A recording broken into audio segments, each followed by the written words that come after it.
Hoje, no podcast do Quem Ama Não Esquece da Band FM, a humilhação é uma arma que não tira vidas, mas destrói corações. Na Band FM, quem ama não esquece.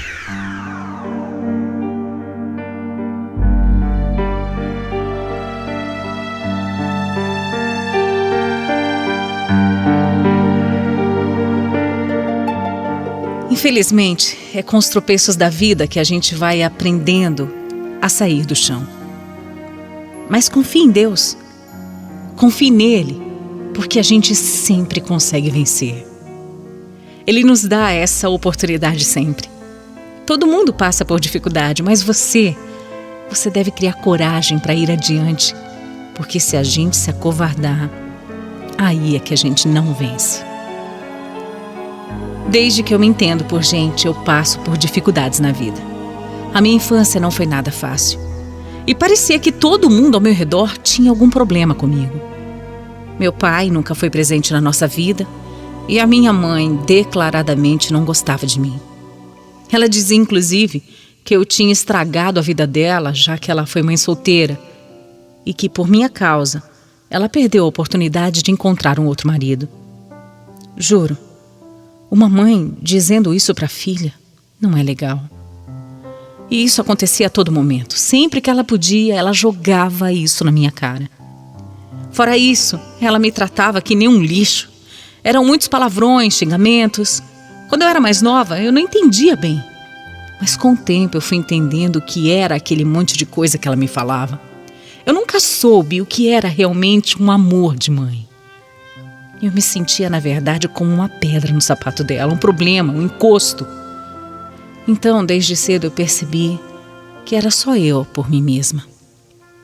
Além de tudo isso, a minha família tinha um outro problema também, o vício da bebida. Esse vício afetava tanto a minha mãe quanto o meu irmão. Minha mãe bebia demais e aí era só vergonha. Ela fazia escândalos, me fazia passar muita vergonha. Era difícil para mim. Aí o meu irmão, com esse exemplo, foi pelo mesmo caminho, desde novinho. Quando eu dizia para minha mãe que ela tinha que ajudar o meu irmão, ela dizia que eu que cuidasse deles, que isso era um problema meu. Bom, com uma vida dessas, eu nem preciso dizer que eu sempre tive pouquíssimos amigos. Minha mãe até maltratava as pessoas. Quando eles iam chegar no portão para me chamar, ela já vinha de um jeito super estúpido. E sabe o que é pior? Isso era só comigo. Os meus irmãos tinham outro tratamento por parte dela. Só eu que passava por tudo isso. E todo esse desprezo vindo da pessoa que mais deveria me amar. Isso fez com que eu me tornasse uma pessoa de fachada. Eu me sentia um nada. Eu me sentia incapaz de qualquer coisa. Achava que eu nunca ia conquistar absolutamente nada nessa vida. Meu maior sonho era casar. Era construir uma família, cuidar da minha própria casa. Eu não tinha nenhuma grande ambição na vida. Eu só queria uma vida tranquila. Será que era pedir demais? Eu tive 2 namorinhos que não duraram muito. Até que, aos 18 anos, eu conheci o Mário, que morava ali perto, ali mesmo no bairro. Ele parecia ser uma excelente pessoa, atencioso, amigo. Talvez fosse a pessoa certa para mim. Logo, a amizade do Mário virou uma válvula de escape. Quando as coisas ficavam muito feias em casa, ele me amparava, cuidava de mim, me protegia.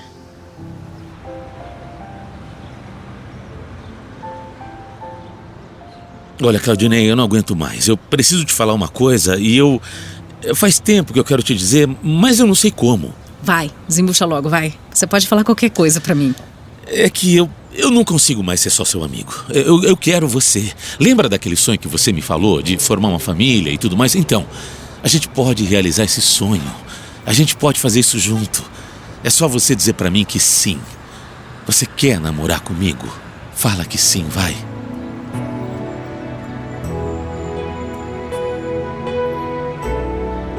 Claro que eu aceitei na mesma hora. E a partir daquele momento não importava mais o que passava dentro de casa.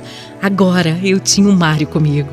Agora eu poderia, quem sabe, realizar o meu maior sonho de ter uma família.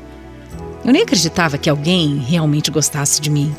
Todos esses anos sendo humilhada pela minha família, E de repente eu descubro no Mário uma nova forma de amar. Mas era bom demais para ser verdade, né? Com o tempo eu descobri um lado do Mário que eu não conhecia. Não demorou muito para que ele mostrasse quem era de verdade, para que ele colocasse as asinhas dele de fora. Primeiro que na família dele também tinha esse maldito vício que destrói tantos lares. A bebida. Meu Deus, eu nunca estava livre dessa maldição. Será o destino ou o azar mesmo? Eu não sei. Só que uma coisa é alguém da família e outra é alguém que dorme ao seu lado todos os dias. E diferente do que eu pensei, ele bebia. E bebia muito. E com o tempo tudo começou a piorar. Ele chegava em casa bêbado e a gente discutia, brigava e ele me agredia. Se não bastasse esses anos todos em que eu fui humilhada e agredida psicologicamente pela minha mãe, pelo meu irmão, eu tinha que ser agredida dentro de casa também. É isso. Não, eu não ia aguentar isso não. Não foi para essa pessoa que eu disse sim. Não foi por essa pessoa que eu me apaixonei. Foram tantas vezes que eu passei por essa triste situação que eu resolvi sair de casa com a intenção de morar com meu pai. Ele não era muito presente, na época ele estava noivo, mas eu estava tão desesperada que eu não sabia nem para quem apelar. Só que eu fui tonta, né? O Mário, quando queria alguma coisa, ele sabia conversar. Ele chegava com jeitinho, prometendo coisas, prometendo mudanças. E aí, ele me convenceu a ficar. Eu fiquei em casa com a esperança de que ele pudesse mudar. Eu acreditei nele. Você não imagina o que eu enfrentei depois disso. Nada mudou dentro de casa. E eu fui empurrando com a barriga, até que eu me vi grávida. Foi um susto. Mas eu fiquei tão feliz com a notícia. Primeiro porque ser mãe era um sonho.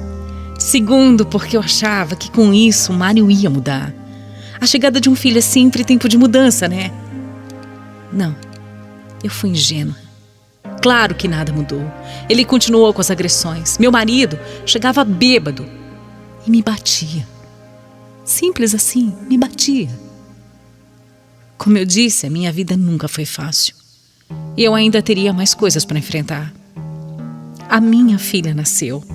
Márcia foi o nome que eu escolhi para ela. Minha bebê nasceu bem, mas muito fraquinha. E sem nem eu saber o porquê. Com apenas 2 meses de vida, ela foi internada. E depois de internada, ela nunca mais saiu do hospital.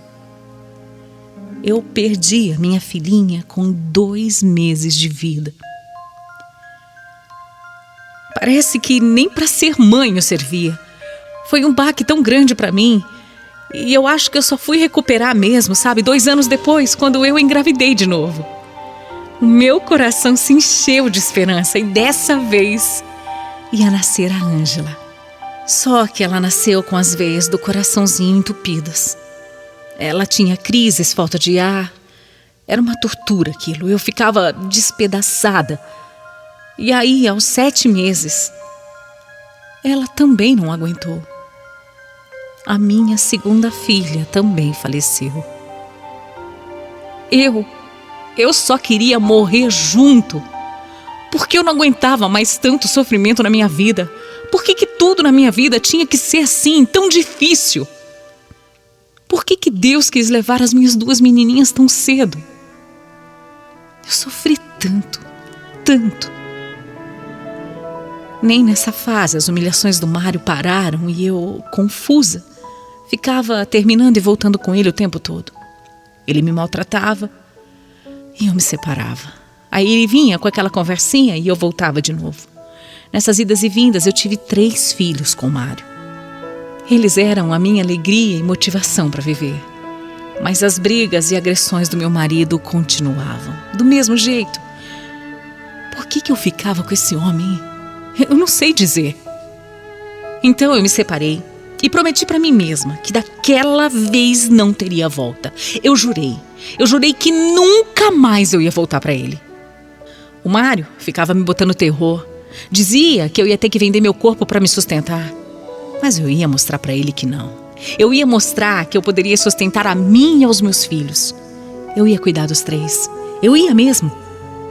Só que, para minha decepção, um dos meninos se revoltou e disse que queria o pai perto.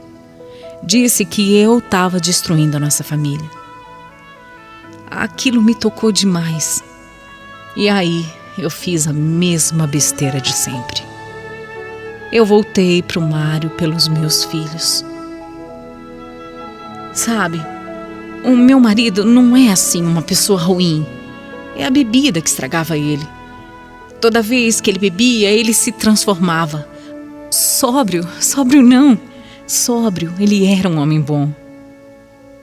Foi aí que, mesmo cuidando e tomando remédio, eu engravidei mais uma vez. Só que aí foi diferente. Eu não aceitei mais as agressões e eu criei coragem. Não ia ter mais nada que me impedisse, nem meus filhos, já crescidos, e nem aquele que estava na minha barriga ainda. Com 4 meses de gravidez, depois de outro ataque do Mário, eu me separei de novo. Foram 12 anos dessa vida infeliz que acabava ali. Você deve estar se perguntando, né? Nossa, mas também ela fica voltando para ele, né? Por que ela faz isso? Eu sei. Eu mesma me questionei várias vezes o que eu estava fazendo da minha vida, mas no fundo eu acho que eu aguentava pelo meu sonho, meu único sonho de formar uma família. Eu queria ter uma família feliz, com os filhos crescendo ao lado do pai. Eu tentei demais, mas não deu. Eu me separei de vez e toquei a minha vida. Fui trabalhar, cuidar dos meus filhos, provar para mim mesma que eu conseguia viver sem ele, sim. Algumas vezes ele vinha ver os filhos e aí ele tentava me convencer a voltar.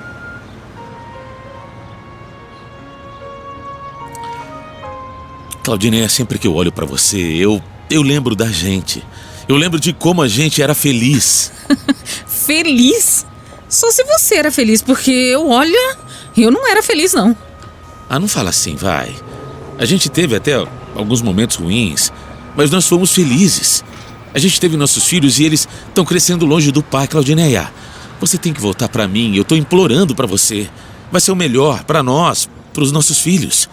O que eu tenho que fazer pra você voltar pra mim, hein? Pra minha vida, fala.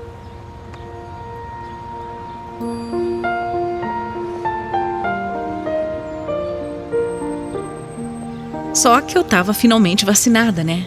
E falei pra ele que dessa vez não ia colar. Eu não ia cair mais nessas conversinhas dele. Eu aprendi.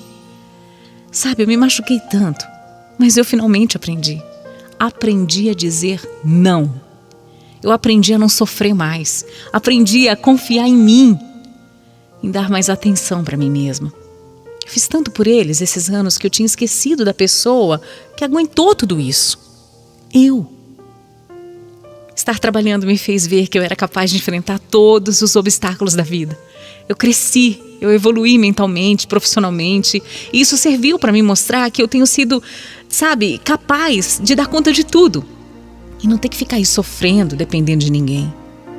Eu tinha pouco estudo, só até a 4ª série, só que isso não me impediu de trabalhar, não. Eu superei, de verdade. Olha, criei meus filhos sem ajuda nenhuma do pai. Até tentei através da justiça, mas ele fez de tudo para sair do emprego, só para não poder pagar a pensão. Então eu deixei para lá, não valia o aborrecimento de ficar me humilhando por ele, porque Deus me ajudou. Eu poderia conquistar tudo com meu próprio suor. Assim que eu pude, eu voltei a estudar, terminei o ensino médio. E aí eu tinha mais uma conquista para contar. Eu ainda tenho algumas lutas a vencer, problemas corriqueiros do dia a dia, mas olhando para trás, eu vejo que eu tenho tanta coisa para agradecer. Olha, foi difícil, mas eu venci. Ah, e quem é vivo sempre aparece, né? Às vezes o Mário fala comigo, mas quando ele soube que eu e os meus filhos estávamos vivendo bem, conquistando as coisas, ele logo veio todo arrependido fazer um discurso lá em casa que pra mim não cola, não. Olha, meninos, a mãe de vocês é uma grande mulher. Deem muito valor a ela, escutem o que eu tô dizendo, deem muito valor a ela. Eu não fui um bom marido. Eu não soube dar valor. Pois é, isso mesmo, não soube mesmo. Aí você perdeu, né? Me perdeu pelo seu vício. Você me trocou pela bebida, Mário. É verdade, eu perdi. Eu perdi mesmo, mas quem sabe? Ó, olha aqui, meus filhos. Por favor, prestem atenção no que eu vou dizer. Quem sabe no futuro ela possa me perdoar, né? E eu torço muito por isso. É o que eu mais quero na minha vida. O perdão da mãe de vocês. Eu não aguentei aquilo. Fazendo chantagemzinha emocional na frente das crianças. Falei logo pra ele tirar o cavalinho da chuva e ainda deixei claro que eu estava conhecendo uma outra pessoa. Eu segui em frente. Fiquei 3 anos e meio só com os meus filhos e depois eu me casei com um bom homem. Esse me respeita. Não me impede de fazer o que eu sempre quis fazer. Juntos nós aprendemos a superar todas as dificuldades da vida. Finalmente eu era amada e respeitada por um homem decente. Eu fiquei um bom tempo sem ter notícias do Mário. Mas aí, em 2006, ele teve um derrame e ficou internado por uns dias. Eu até fui visitá-lo. Ele até tentou falar comigo, mas ele não conseguia se comunicar. Ele perdeu tudo pela bebida. Dias depois, ele acabou falecendo. Pelos meus filhos, eu até fui ao velório. Era triste. Mas, com tudo isso, eu tive a sensação de dever cumprido. Porque mesmo com tudo isso que eu passei, eu nunca coloquei os meus filhos contra ele. Como dizia, ele não foi um bom marido, mas apesar de tudo, era pai dos meus filhos e eu sempre quis que os meninos o respeitassem. Hoje eu posso dizer que eu sou feliz e eu vivo em paz. Realizei aquele velho sonho de ter a minha família, uma família grande, unida. Mesmo que haja diferenças aí de opiniões, todos acabam se ajudando. São 4 filhos, 2 genros, 2 noras, 18 netos, 3 bisnetos e 1 bisneta. Eu amo todos eles são os meus orgulhos. Algumas vezes, quando estamos reunidos, eu vejo o amor que tem no meio de nós, sabe? Eu vejo os meus netos, bisnetos brincando. Quem ama, não esquece. Band FM.